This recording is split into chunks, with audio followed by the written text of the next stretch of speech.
ദൈവനാമത്തിന് മഹത്വമുണ്ടാകട്ടെ. ഉൽപ്പത്തി 10. ജനതകളുടെ പട്ടിക അഥവാ ടേബിൾ ഓഫ് നേഷൻസ് എന്നറിയപ്പെടുന്ന അധ്യായമാണ് ഉൽപ്പത്തി 10.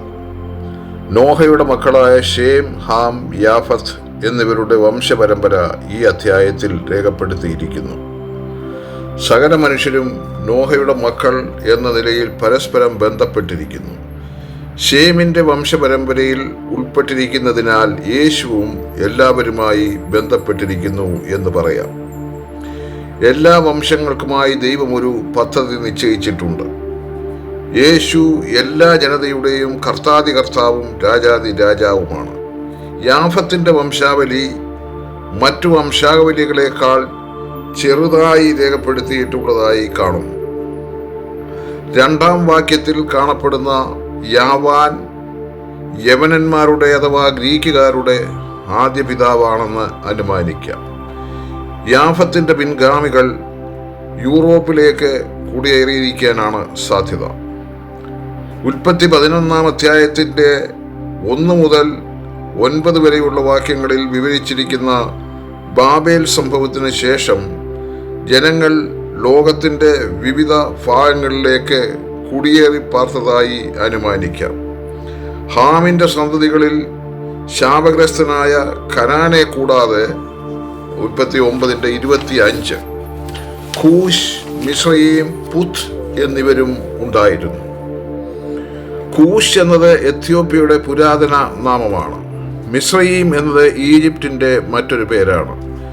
കൂശിൻ്റെ മക്കളുടെ പേരുകൾ 7 മുതൽ 12 വരെയുള്ള വാക്യങ്ങളിലും മിസ്രയീമിൻ്റെ മക്കളുടെ പേരുകൾ 13-14 വാക്യങ്ങളിലും കനാന്റെ മക്കളുടെ പേരുകൾ 15 മുതൽ 19 വരെയുള്ള വാക്യങ്ങളിലും രേഖപ്പെടുത്തിയിരിക്കുന്നു. എന്നാൽ പുത്തിൻ്റെ മക്കളുടെ പേരുകൾ ഇവിടെ കാണുന്നില്ല.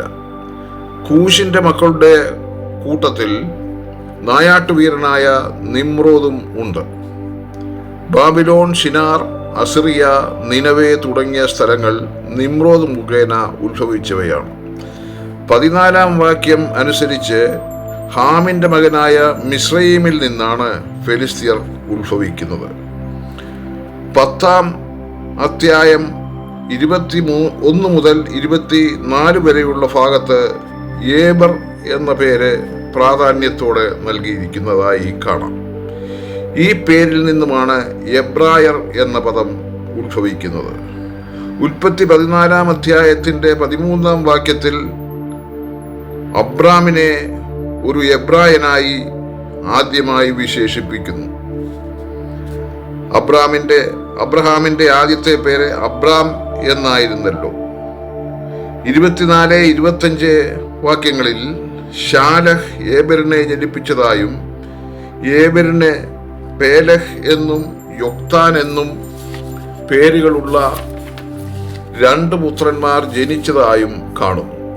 ഇവിടെ ഒരു കാര്യം വ്യക്തമാണ്.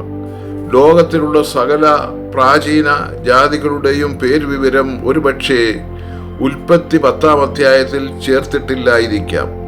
എന്നിരുന്നാലും വ്യത്യസ്ത ജനതകളും വ്യത്യസ്തമായ ഭാഷകൾ സംസാരിക്കുന്നവരും വ്യത്യസ്തമായ നാടുകളിൽ പാർക്കുന്നവരും എല്ലാം നോഹയുടെ സന്തതി പരമ്പരയിൽ ഉൾപ്പെടുന്നു. അവർ തമ്മിലുള്ള അന്തരങ്ങൾ പിന്നീടുണ്ടായ സംഭവ വികാസങ്ങൾ കാരണം ഉടലെടുത്തിട്ടുള്ളവയാണ്. ദൈവം നിങ്ങളെ എല്ലാവരെയും അനുഗ്രഹിക്കട്ടെ.